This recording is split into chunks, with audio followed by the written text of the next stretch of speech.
Hello student, good morning. Drawing classes bye गुड़िया ma'am channel पे आप सभी का स्वागत है। एग्जाम्स का टाइम आ रहा है, फिलहाल प्रैक्टिकल्स का टाइम चल रहा है 14 फरवरी तक। मार्च में आपके एग्जाम शुरू है। बात करते हैं चित्रकला की, तो 11 मार्च को आपका ईयरली एग्जाम होने वाला है चित्रकला का।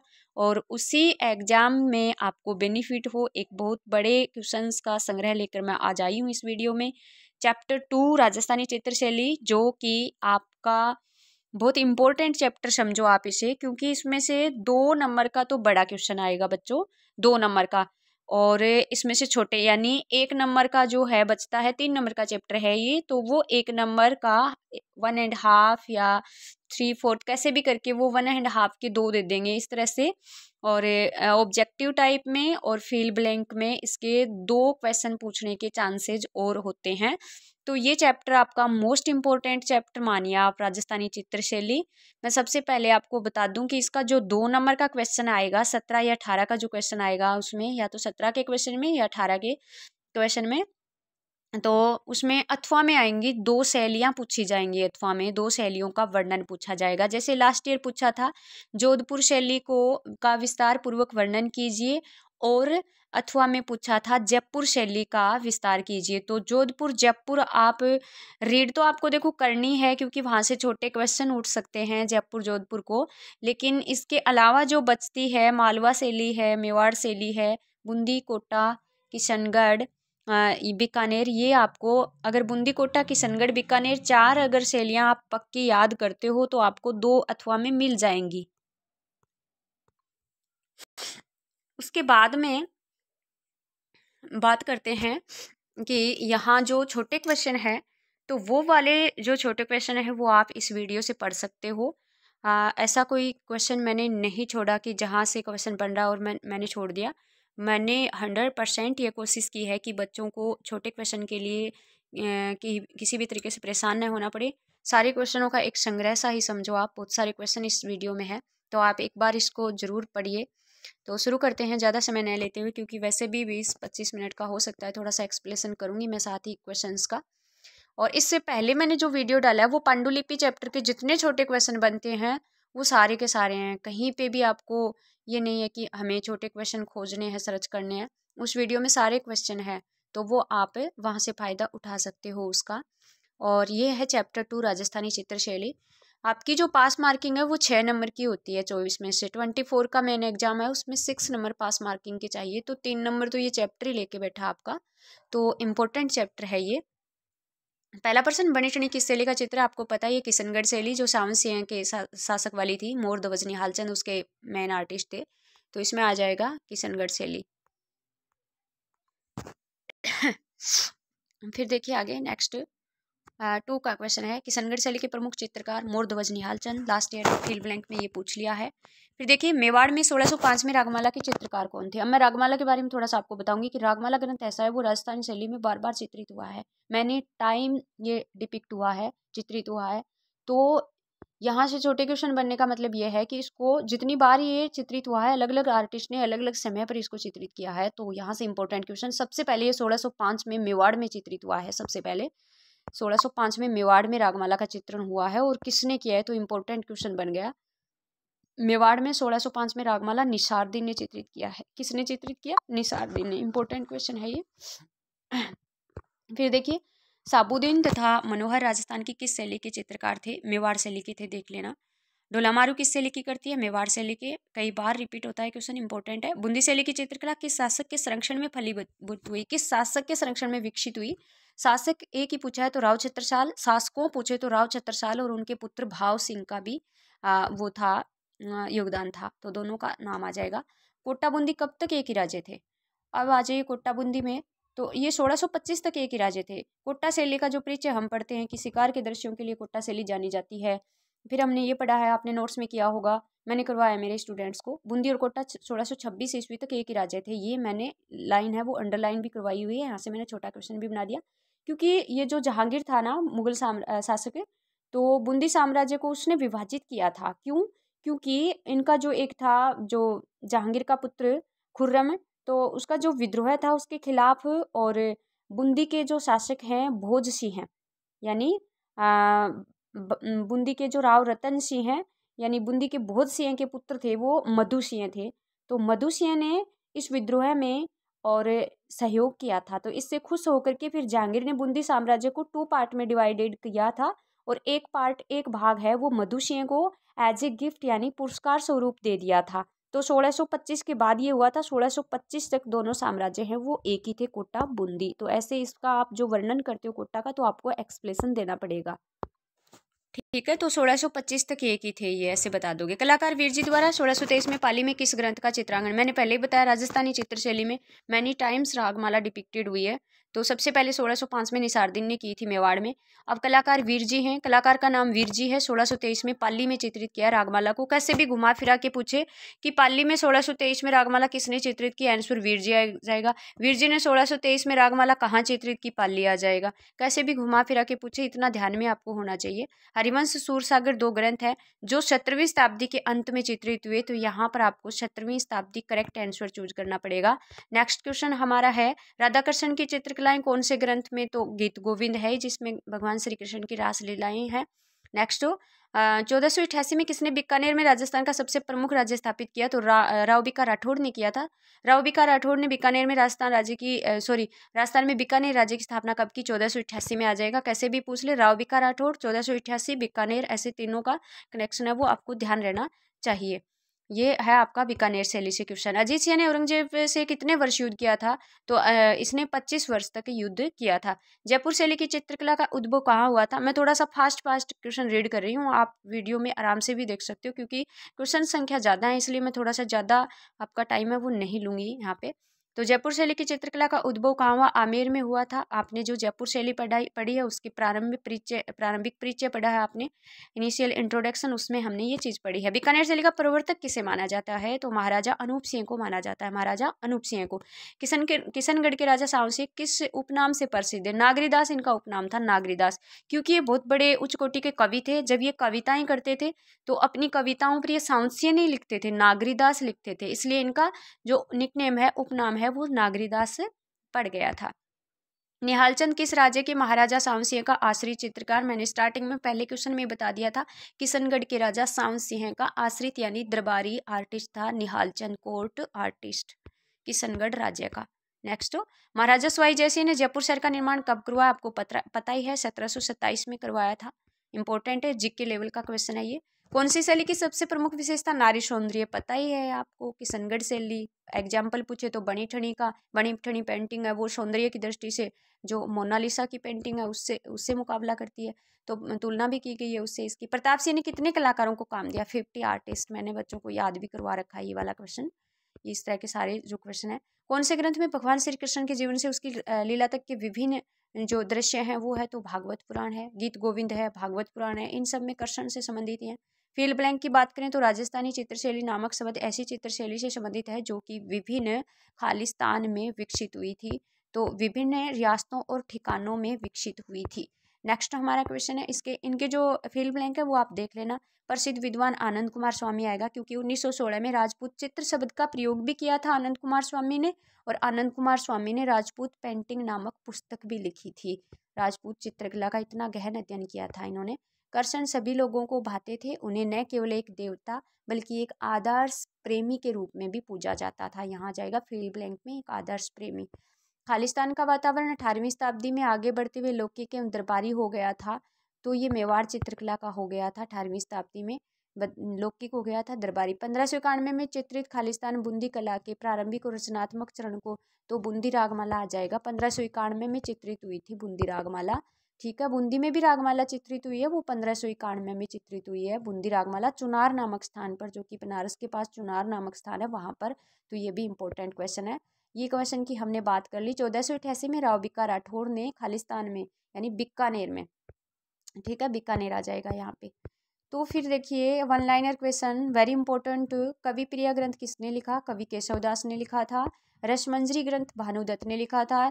ये जो ग्रंथ है और इनके राइटर है उनको रट लेना बच्चों, ठीक है। बीकानेर शैली के उद्भव का श्रेय किसे दिया जाता है? तो बीकानेर शैली, बीकानेर राज्य की बात तो आ गई। 1488 में राव बिका राठौड़ ने स्थापना की। शैली यानी बीकानेर में जो कला शैली है उसका उद्भव का श्रेय कलाकारों को दिया जाता है, जो हैं उस्ताद अली रजा और उस्ताद हामिद रुकनुद्दीन, इन दोनों आर्टिस्ट को दिया जाता है। इनकी वजह से बीकानेर शैली है वो डेवलपमेंट हुई थी। गीत गोविंद पुस्तक जयदेव द्वारा कौन सी शताब्दी में लिखी? 2 क्वेश्चन मेंशन हो रहे हैं यहाँ पे। गीत गोविंद पुस्तक किसने लिखी? जयदेव ने। कब लिखी? 12वीं शताब्दी में। इसकी जो सेंचुरी दे रखी है वो ध्यान में रखोगे आप।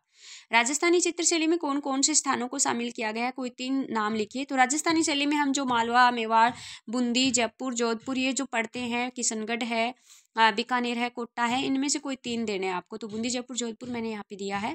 बिहारी लाल ने बिहारी सस्से की रचना कब की? बिहारी सस्से की रचना किसने की? तो आंसर है वो क्वेश्चन में ही छुपा हुआ है, बिहारी ने की थी। सत्सई यानी ये 700 संदों का समूह था, इसलिए इन्होंने, और बिहारी ने खुद ने लिखी थी, नाम दे दिया था बिहारी सत्सई। और इन्होंने इसकी रचना की थी 1665 में। इसकी जो डेट दे रखी है, मोस्ट इंपॉर्टेंट क्वेश्चन है, बार बार इसको देखना। रागमाला क्या है? तो रागमाला की चित्रकलाएं राग और रागिनी की सचित्र व्याख्या है। राग रागिनियों की सचित्र व्याख्या इसमें की जाती है। कवि प्रिया क्या है? कवि प्रिया केशव दास के द्वारा रचित है, कविता ग्रंथ है, एक पोइटिक टेक्स्ट है, ये कविता ग्रंथ है जो राय परवीन के सम्मान में लिखा गया था। अब राय परवीन है वो क्या, कौन थी? आपने पढ़ा होगा नोट्स में। राय परवीन ओरछा साम्राज्य की एक गणिका थी राय परवीन, और उसको रिस्पेक्ट यानी सम्मानित करने के लिए, उसको सम्मान देने के लिए केशवदास ने कवि प्रिया को लिख डाला था। पुरुष राग क्या है? तो ये राग रागिनी जो रागमाला जो ग्रंथ है उसके अंदर से लिया गया है। तो एक पुरुष राग है जो एक परिवार का, राग रागिनियों का जो परिवार है उसका मुखिया होता है, जिसमें 6 महिलाएं होती है जो रागिनी कहलाती है। 6 मुख्य राग, most important question. Bhairav, Malkauns, Hindol, Deepak, Megh, Shri. 6 हैं। 6 में से कोई 2 मुख्य राग के नाम, कोई 3 के नाम, कोई 4 के ऐसे पूछ सकते हैं। भैरव, मालकोस, हिंडोल, दीपक, मेघ और श्री 6 मुख्य राग होते हैं। फिर देखिए किस स्वरूप में रागों को देखा जाता है? तो ये जो राग होते हैं इनको देवीय और मानवीय दोनों स्वरूपों में देखा जाता है। देवीय मानवीय किन स्वरूप में देखी गई? तो ये संगीतकारों द्वारा आध्यात्मिक और रोमांचक संदर्भ में। तो ये कोई ज़्यादा मोस्ट इंपॉर्टेंट नहीं है क्वेश्चन, फिर भी मैंने यहाँ पे ये क्वेश्चन दिया है। प्रत्येक राग किससे जुड़ा होता है? तो प्रत्येक राग मन के भाव से जुड़ा होता है, समय से, दिन के समय से, मौसम से, ये इस तरह से जुड़े हुए होते हैं। रागमाला के चित्र कितने पन्नों में व्यवस्थित है? इंपॉर्टेंट क्वेश्चन है। 36 से 42 फोलियो में, फोलियो या पेज या पृष्ठ में व्यवस्थित किए गए हैं पन्नों में। प्राचीन काल की किन्हीं 3 रोमानी कथाओं के नाम, रोमांटिक टेल्स के नाम बताने हैं। ढोला मारू, सोनी महिवाल, मृगावत, ठीक है, लोरनंदा वगैरह भी हैं।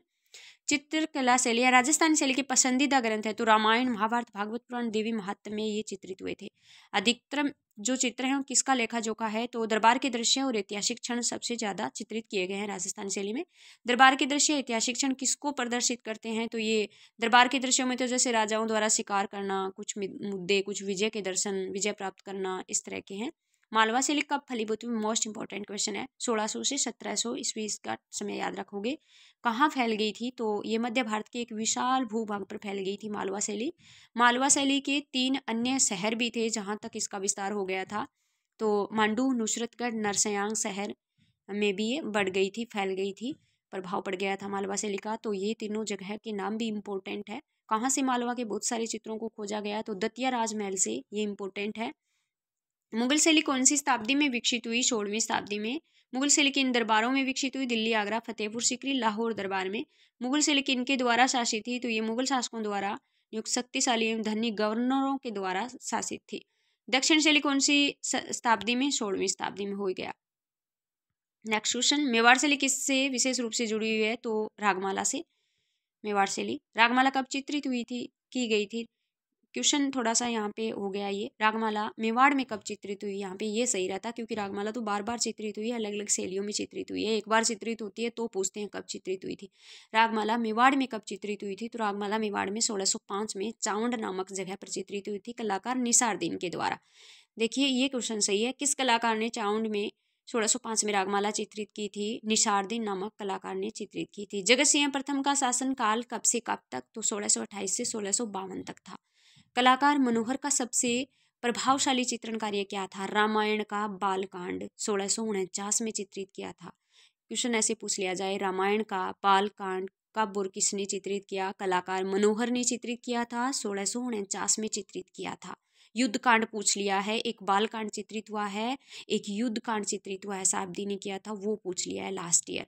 बिहारी सतसई को किसने और कब चित्रित किया? अब देखिए, बिहारी सतसई के राइटर लेखक पूछे तो बिहारी हैं जिन्होंने इस ग्रंथ को लिखा था, लेकिन यहाँ क्वेश्चन है कि इसको चित्रित किसने किया और कब किया, तो ये जगन्नाथ ने किया था, 1719 में किया था। हरिवंश सूरसागर, ये बात हो गई, 17वीं शताब्दी के अंत में चित्रित हुए थे। ऑब्जेक्टिव टाइप क्वेश्चन में मैंने आपको बता दिया। मेवाड़ के कलाकार किन रंगों को प्राथमिकता यानी सबसे ज़्यादा कौन से रंगों का प्रयोग करते? लाल पीले रंगों का, तेज और चमकीले भड़कीले रंगों का प्रयोग करते थे मेवाड़ के कलाकार। भोज सिंह कौन था? एक हाड़ा राजपूत शासक था। बूंदी शैली के इन शासकों के संरक्षण में, शासकों आ गया यहाँ पे बच्चों, राव छत्रसाल एवं राव भाव सिंह, भार सिंह नहीं भाव सिंह आएगा, यहाँ पे थोड़ा सा मिसप्रिंट हुआ है। 17वीं शताब्दी के मध्य जसवंत सिंह द्वारा चित्रकला के कौन से काल की शुरुआत? तो उत्पादक काल कह सकते हैं। जसवंत सिंह ने काफ़ी सारा डेवलपमेंट कला में करवाया था। किसको अजीत सिंह के काल की दरबारी चित्रकलाओं एवं कविता में बहुत अधिक स्थान मिला है? तो दुर्गादास और उनकी नायकताओं को, उनकी वीरता को। दुर्गादास के जो चित्र बने हैं वो क्यों प्रसिद्ध हैं? घोड़े पर बने हुए हैं इसलिए। भारमल ने अपनी बेटी का विवाह किससे किया? अकबर से किया है, ठीक है। भारमल ने अपनी बेटी का विवाह अकबर से। अकबर का नज़दीकी मित्र कौन था? भगवंत दास अकबर का नज़दीकी मित्र था। अकबर का नज़दीकी मित्र भगवंत दास था। ये चीज़ें आप पूछो मतलब सोचोगे कि अकबर का, तो आपने पढ़ा होगा जयपुर शैली में इनका नाम आता है, क्योंकि जयपुर शैली की जो हम पढ़ते हैं, उसकी जो पूर्व राजधानी आमेर है, तो उसकी उत्पत्ति आमेर से हुई थी। आगरा दिल्ली से भी बड़े राज्यों, राजपूत राज्यों के निकट थी ये। और यहाँ इनके क्या हैं, जयपुर शैली के जो शासक हैं, आमेर के जो शासक हैं, इनके मुगल शासकों से संबंध थे, तो वहाँ पर थोड़ी चर्चा की गई है जयपुर शैली जब आप पढ़ते हो तो, कि जो राजा भारमल थे ना, उन्होंने अपनी बेटी की शादी अकबर से की थी, और उनके जो पुत्र हैं भारमल के भगवंत सिंह, भगवंत दास, वो अकबर के अच्छे मित्र थे, और जो उनके बेटे मान सिंह थे ना, वो अकबर के सबसे विश्वास पात्र या विश्वसनीय सेनापति कह सकते थे। तो इस तरह से इन शासकों का हमारे यहाँ नाम आएगा जयपुर शैली में, ठीक है, जयपुर शैली में नाम आएगा इनका। तो अकबर का सबसे विश्वास पात्र सेनापति वो मानसिंह था।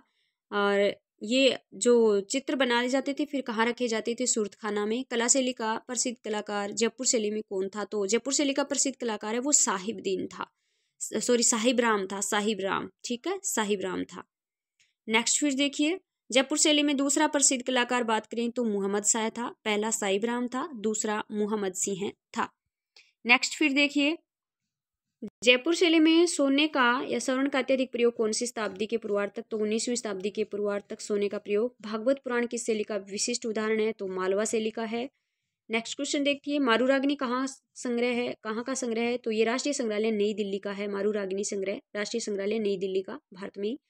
तुलसीराम ने 1680 में किसका चित्र चित्रित किया? अनिरुद्ध सिंह का। तुलसीराम ने 1680 में राजा अनिरुद्ध सिंह को चित्रित किया था। तुलसीराम एवं राजकुमार कंवर अनिरुद्ध सिंह के नाम कहाँ की ओर लिखे गए? तो जो चित्र बना है उसके पीछे की ओर, इंपॉर्टेंट नहीं है, ये ऐसे ही डाल दिया। चौगान खिलाड़ी का चित्र कब बनाया गया? 1810 में बनाया गया था, ये इंपॉर्टेंट है। चौगान खिलाड़ी 1810 में। कृष्ण झूला झूल रहे हैं और राधा उदास है, किसका चित्रण है? रसिक प्रिया का चित्रण है, ये रसिक प्रिया से लिया गया है। साउंसिया ने अपना नाम क्या रखा था? उपनाम नागरीदास। किससे प्रेम करता था? एक छोटी उम्र की गायिका से बेइंतहा प्रेम करता था, वो बनी ठनी थी, बनी ठनी के नाम से चित्रित करवाया था उन्होंने। राम चित्रकूट में अपने परिवार के सदस्यों से मिलते हैं, रामायण का ये सीन है, ये किसने चित्रित किया है और कब किया है? ये गुमान ने 1740 से 1750 के मध्य इंपॉर्टेंट क्वेश्चन है। इसका आपने वर्णन भी पढ़ा होगा, वर्णन भी पूछ सकते हैं। राजस्थानी चित्रशैली से क्या अभिप्राय है? तो ये परिभाषा आप जरूर देखोगे। 15वीं शताब्दी में प्रचलित जैन शैली यानी अपभ्रंश गुजरात पश्चिम भारतीय की शैली, और वो जो परंपरा चल रही थी उसमें एक नया कलेवर लेकर राजस्थान में एक नई प्रकार की जो कला विकसित हुई उसे राजस्थानी चित्रशैली के नाम से जाना जाता है। राजस्थानी चित्रशैली किससे संबंध है? तो राजस्थानी चित्रशैली नामक शब्द राजाओं के राज्य और ठिकानों से संबंध है, जो वर्तमान में राजस्थान में मध्य प्रदेश के भागों से मिलकर बना है। जो हमने इंट्रोडक्शन पढ़ा है राजस्थानी चित्रशैली का, वहां से ही क्वेश्चन बनते हैं। बनी ठनी नामक चित्र किस शैली में चित्रित है तथा इस चित्र पर संक्षिप्त टिप्पणी कीजिए? तो ये क्वेश्चन आप देख लेना, किशनगढ़ शैली का है, ये लास्ट ईयर पूछ लिया गया है। मारवाड़ की किन्हीं 3 मुख्य चित्र शैलियों के नाम लिखे, तो मारवाड़ में जोधपुर, बीकानेर, किशनगढ़ ये आ जाएंगे जो मारवाड़ क्षेत्र में थे। बानी ठनी नामक चित्र के चित्रकार का पूरा नाम तो ये पूछ लिया, मोर ध्वज निहाल चंद और राजा सांव सिंह के शासनकाल में। मेवाड़ शैली की 2 विशेषताएं, तो मेवाड़ शैली में जो चित्र बने हैं उनमें जो पृष्ठभूमि है वो बेल बूटेदार वास्तुशिल्प से परिपूर्ण है, गुंबद वाले मंडप और छोटे छोटे बुर्ज बने हैं, वृक्षों का जो चित्रण है वो स्वाभाविक है। राजस्थानी चित्रशैली में किन स्थानों को शामिल किया गया है? मेवाड़, बूंदी, कोटा, जयपुर, बीकानेर, किशनगढ़, जोधपुर, मालवा, सिरोही, इनको शामिल किया गया है। नेक्स्ट, राजस्थान चित्रशैली की विषय वस्तु के बारे में, तो विषय वस्तु धार्मिक विषय वस्तु के रूप में है। यहाँ पे जो प्रेम की अवधारणा को लेकर पली बड़ी थी, ईश्वरीय निकटता एवं संवेदना का प्रश्न कर देने वाला संश्लेषण व्याप्त था। साथ ही विषय वस्तु में कुछ ग्रंथों के नाम लिख दोगे आप, रागमाला है, भागवत पुराण है, रसिक प्रिया है, कवि प्रिया है, ये जो ग्रंथ है इनका नाम भी आप ऐड कर सकते हो यहाँ पे। ग्वाले के गीत के बारे में संक्षिप्त में लिखिए, तो ग्वाले के गीत एक संस्कृत का एक कविता गीत है, एक कविता के रूप में गाया गया गीत है संस्कृत में, जो श्रृंगार रस को उत्पन्न करता है। इसमें सांसारिक आकृतियों द्वारा राधा एवं कृष्ण के आध्यात्मिक प्रेम को बताया गया ग्वाले के गीत में। भानुदत्त के बारे में लिखिए, तो भानुदत्त एक मैथिली ब्राह्मण थे, 14वीं शताब्दी में बिहार में रहते थे। उसने कलाकारों का अन्य प्रिय ग्रंथ रसमंजरी लिखा, जिसे प्रसन्नता के गुलदस्ते के रूप में इन्होंने लिखा था। यह संस्कृत में लिखा गया ग्रंथ है। तो भानुदत्त के बारे में आपने पढ़ रखा होगा, मैथिली ब्राह्मण, बिहार के थे ये। रसमंजरी ग्रंथ पर क्या लिखा था? इसमें रसमंजरी में क्या लिखा गया है? बाल, तरुण और प्रौढ़ावस्था को उम्र बताई गई है, बाल, बाल्यावस्था, तरुणावस्था, प्रौढ़ावस्था, और इसमें जो शरीर के शारीरिक स्वरूप के गुण होते हैं उसके आधार पर जो, जैसे पद्मिनी, चित्रिणी, शंखिनी, हस्तिनी, यानी स्ट्रक्चर के हिसाब से नायिकाओं को स्वरूप बताए गए, नायिकाओं के व्यवहार भाव के आधार पर भी, भावात्मक दशाओं के आधार पर भी, खंडिता, वासक सजा, विसारिका, उत्का, इस प्रकार से नायिकाओं के प्रकार रसमंजरी में बताए गए हैं। उम्र के अनुसार से नायिकाओं को डिस्क्राइब किया गया है इसमें, ठीक है। रसिक प्रिया पर संक्षिप्त में लिखे, इम्पोर्टेंट है। रसिक प्रिया पुस्तक का अनुवाद विशेषज्ञ की प्रसन्नता के तौर पर किया गया था, जिसमें जटिल कविता अनुवादों से परिपूर्ण माना गया है। एक विशेष ग्रंथ है, इसको दरबारियों के लिए, दरबारियों के आनंद हेतु इसको लिखा गया है रसिक प्रिया को। किस भाषा में लिखा गया है? तो केशव दास के द्वारा ब्रज भाषा में लिखा गया था। 1591 में ओरछा के मधुकर शाह का दरबारी कवि था केशव दास। तो केशव दास के बारे में भी इसमें परिचय है थोड़ा। चित्रकलाएं किन किन के चित्रण प्रदर्शन करती है? तो इसमें देखिए, ये मैं इम्पोर्टेंट नहीं मानती। श्रीनाथ जी के बारे में मेवाड़ शैली के आधार पर लिखिए, तो उत्सवों के अवसरों के लिए देवता श्रीनाथ जी के लिए कपड़े पर पिछवाई नामक बड़ी पृष्ठभूमि या बहुत बड़े कपड़े पर पेंटिंग बनाई जाती हैं श्रीनाथ जी की, और उन्हें क्या कहते हैं? पिछवाई कहते हैं। तो वो श्रीनाथ जी से संबंधित है। अब देखिए, चुनार के शेष बचे, चुनारियन रागमाला के हैं ये। चुनार में जो रागमाला चित्रित हुई है, यहाँ चुनार की जगह रागमाला है। रागमाला के शेष जो पन्ने बच रहे हैं, ये 36 से 42 फोलियोज में चित्रित है। तो कुछ पेज हैं जो अभी वर्तमान में बचे हुए हैं रागमाला के, तो उनके नाम क्या हैं? तो रागिनी, खंबावती, बिलावल, मालश्री, भैरवी और पटमंजरी, इस तरह के कुछ पेज हैं वो आज भी इसके बचे हुए हैं। जहांगीर ने बूंदी राजा का विभाजन क्यों किया था? तो मैंने अभी बताया कि जहांगीर ने बूंदी राजा का विभाजन करके राव रतन सिंह का जो पुत्र था, जो बूंदी के बोध सिंह के पुत्र थे, उनका जो पुत्र था, बेटा था मधु सिंह, उसको उपहार में दे दिया था, क्योंकि उसने राजकुमार जो सांझा थे खुर्रम, उसकी जो दक्षिण में किए गए विद्रोह से उसे बहादुरी से बचाया था। कोटा और बूंदी की शुरुआती चित्रकला में फर्क क्यों नहीं किया जा सकता था? हमने पढ़ा था कि ये 1625 तक एक ही राज्य थे, बहुत लंबे समय तक ये एक ही राज्य थे। यहाँ पर जो चित्रकार काम कर रहे थे, फिर इसी राज्य का डिवाइडेशन कर दिया था। तो कोटा में भी क्या था, बूंदी शैली के जैसे ही काम होता रहा था बहुत सालों तक। तो पहचान पाना मुश्किल था कि ये कोटा की शैली के काम है या बूंदी शैली के, एक जैसा ही काम हो रहा था। 1660 में फिर कोटा ने अपनी अलग पहचान बनाई थी। उमेद सिंह के बारे में संक्षिप्त में लिखिए, तो उमेद सिंह शासनकाल 1770 से 1819, 10 वर्ष की उम्र में ये राजगद्दी पर आरूढ़ हो गए थे। और उनका जो शक्तिशाली राज प्रतिनिधि है वो एक जालिम सिंह नाम का व्यक्ति था, तो वो कर रहा था। और ये तरुण राजा यानी छोटी उम्र के राजा, इनको शिकार में आनंद आता था, तो वो उनको शिकार के प्रति ज़्यादा उकसाता था, शिकार वगैरह अवेलेबल करवाता था, क्योंकि वह जालिम सिंह स्वयं क्या चाहता था कि राजनीतिक जो मामले हैं उनमें हस्तक्षेप करना चाहता था। इस प्रकार उमेद सिंह अपनी प्रारंभिक अवस्था से जंगली जीवन और खेल कूद और शिकार के अभियानों में अपना ज़्यादातर समय बिताने लगा था। और उस समय क्या हुआ था, एक ट्रेडिशन, एक परंपरा सी बन गई थी, वहाँ की औरतें वगैरह वो भी शतरंज में भाग लेने लगी थी। ये सारी परिस्थितियाँ वो जालिम सिंह ने पैदा की थी। और उमेद सिंह थे छोटी उम्र के, और उनके मन में ये इंटरेस्ट इन्होंने पैदा कर दिया था, क्योंकि जालिम सिंह है वो राज्य को संभालना चाहता था, हस्तक्षेप करना चाहता था, इसको दूर रखना चाहता था राजनीतिक गतिविधियों से। कोटा शैली के चित्रकारों की विशेषताएं, तो कोटा शैली के चित्रकार हैं वो जानवरों का जो संघर्ष है उसको व्यक्त करने में उन्होंने महारत हासिल कर ली थी। बीकानेर शैली का जुड़ाव मुगलों के साथ रहा, इस कथन को समझाना है आपको। तो मुगलों के साथ बीकानेर का लंबा जुड़ाव रहा था, जिसे बीकानेर की चित्रकला एक विशेष भाषा में विकसित हुई, जो कि मुगल ललित और वशीभूत रंगों से प्रभावित, यानी जो बीकानेर में जो मुगल शैली जैसा प्रभाव है, उसी प्रकार के जो रंग हैं, उससे हम ये अंदाज़ा लगा सकते हैं कि इनका आपस में कनेक्शन था। मंडी किससे कहते हैं, बीकानेर शैली के आधार पर बताना है। तो बीकानेर शैली जब हम पढ़ते हैं तो वहाँ पर मंडी पढ़ा था हमने, कि बीकानेर में क्या था, एक स्टूडियो यानी एक चित्रशाला स्थापित करने की प्रथा थी, जिसे मंडी कहा जाता है। और उसमें होता क्या था, एक मुख्य कलाकार के पर्यवेक्षण में, निर्देशन में बाकी के जो कलाकार हैं वो सामूहिक रूप से कार्य करते थे, सभी मिलजुल करके काम करते थे।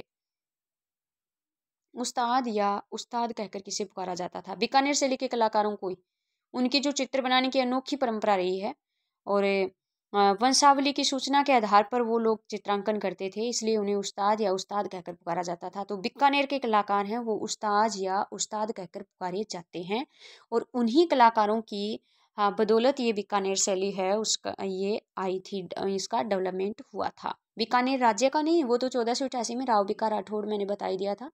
उस्ताद जो कलाकार हैं उनकी देन है बीकानेर शैली। तो बीकानेर के जो आर्टिस्ट हैं वो उस्ताद या उस्ताद कहकर पुकारे जाते थे। बीकानेर शैली चित्रशैली की अनूठी आलेख कैसे बनी, तो ये देखिए छोड़ते हैं। जसवंत सिंह के असंख्य चित्र आज भी अभी भी विद्यमान है, कथन को। तो जसवंत सिंह के असंख्य चित्र आज भी विद्यमान है, क्योंकि श्रीनाथ जी के वल्लभ संप्रदाय के प्रति इनकी काफ़ी रुचि थी। उन्होंने कृष्ण से संबंधित बहुत सारी विषय वस्तुओं को चित्रित करवाया था, जैसे भागवत पुराण सबसे अधिक प्रसिद्ध है उसमें।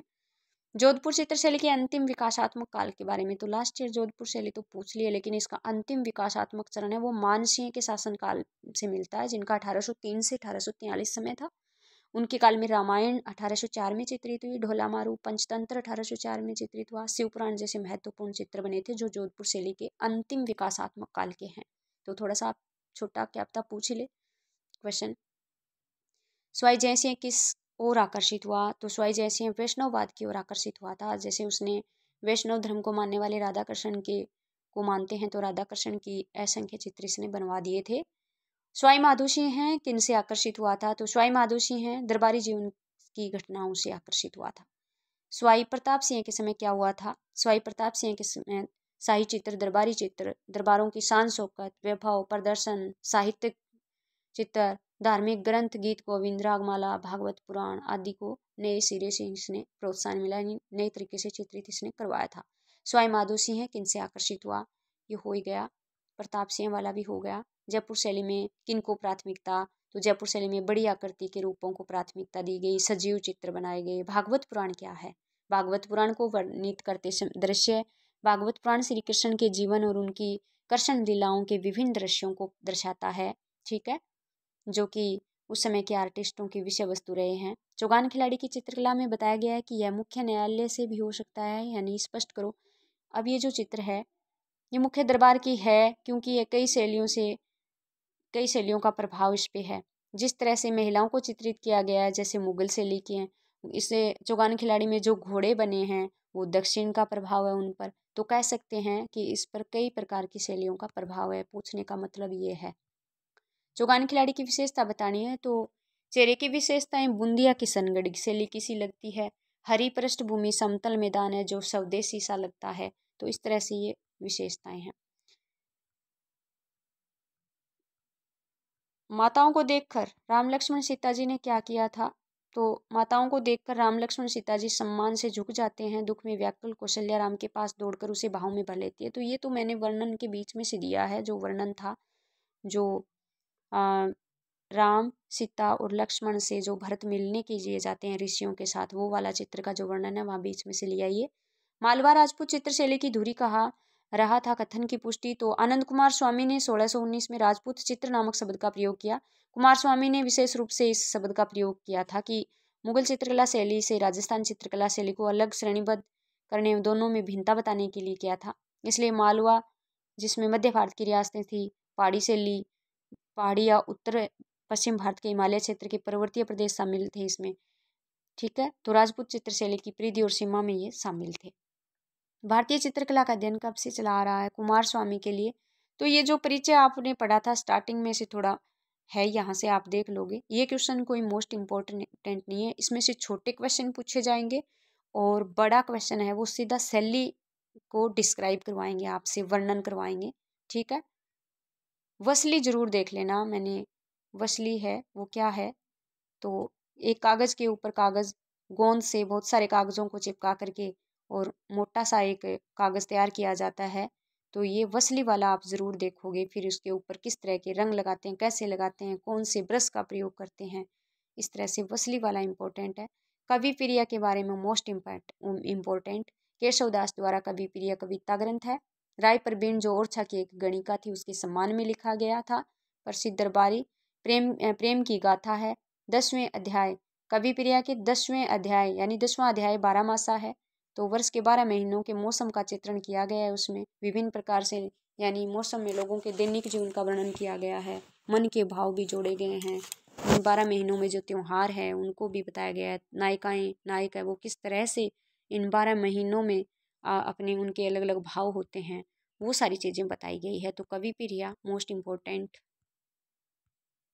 तो इसी तरह से छोटे क्वेश्चन हमारे राग दीपक के बारे में लिखे इम्पोर्टेंट है। राग दीपक, ठीक है, रात्रि में का एक प्रेमी प्रेमिका का एक कक्ष में बैठने का एक दृश्य है, ये देख लोगे इसमें आप। 12 मासा पर संक्षिप्त टिप्पणी पूछ लिया गया है। कोट्टा शैली पर लेख लिखिए, तो ये बड़े जो क्वेश्चन है उसके अकॉर्डिंग छोटे बना करके दे रखे हैं, तो आप देख लोगे।